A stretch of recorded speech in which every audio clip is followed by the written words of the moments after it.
The story of Noah's Ark is one of the most well-known accounts from the Bible, found in the book of Genesis, chapters 6 through 9. It tells the tale of how God saved Noah, his family, and representatives of all the world's creatures from a devastating flood meant to cleanse the earth of its corruption. Here is the real story of Noah's Ark, as it is written in the Bible. In the time of Noah, humanity had become exceedingly wicked. The Bible describes a world filled with violence and immorality, so much so that it deeply grieved God. Genesis 6:5-6 states that, "The Lord saw how great the wickedness of the human race had become on the earth, and that every inclination of the thoughts of the human heart was only evil all the time." In response, God decided to wipe out all life on earth with a great flood, with the exception of one man, Noah, who was a righteous man, blameless among the people of his time, and he walked faithfully with God. Genesis 6:9.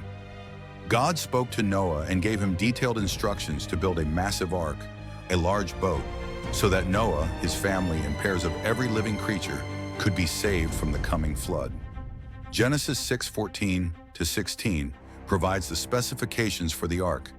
It was to be made of gopher wood, have rooms, and be sealed with pitch inside and out to make it watertight. The dimensions were 300 cubits long, 50 cubits wide, and 30 cubits high. Approximately 450 feet long, 75 feet wide, and 30 feet high, 45 feet tall.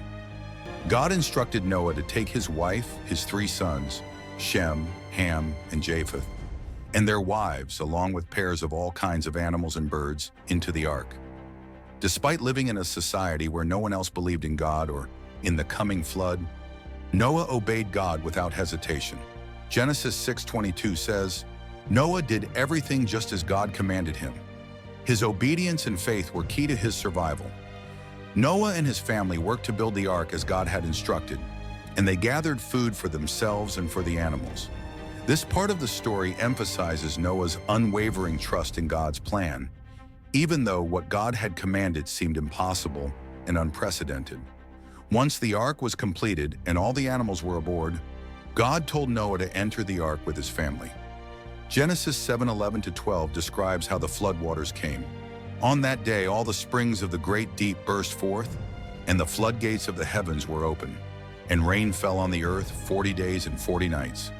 The waters rose higher and higher until they covered the highest mountains on earth, and every living thing that was not inside the ark perished. Only Noah, his family, and the animals with them survived. The floodwaters continued for 150 days. After 40 days, the rain stopped, but it took much longer for the waters to recede.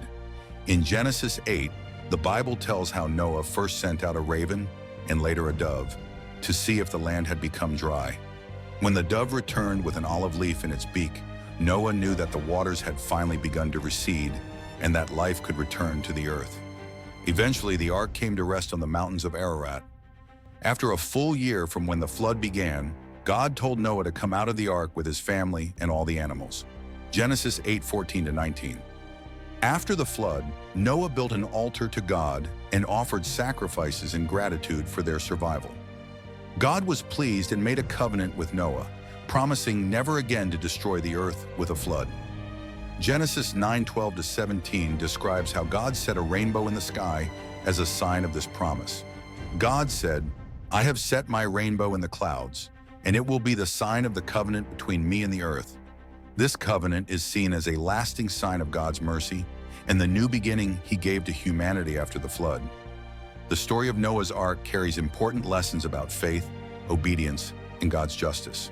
It shows that, despite the corruption and sin of the world, Noah's righteousness saved him and his family. His faithfulness to God's commands is a reminder of the importance of obedience, even when the task seems overwhelming. Additionally, the rainbow stands as a reminder of God's promise never to flood the earth again, symbolizing hope in the renewal of life. In the Bible, Noah's Ark is not just a story of survival. It's a story of divine mercy, judgment, and the restoration of humanity's relationship with God.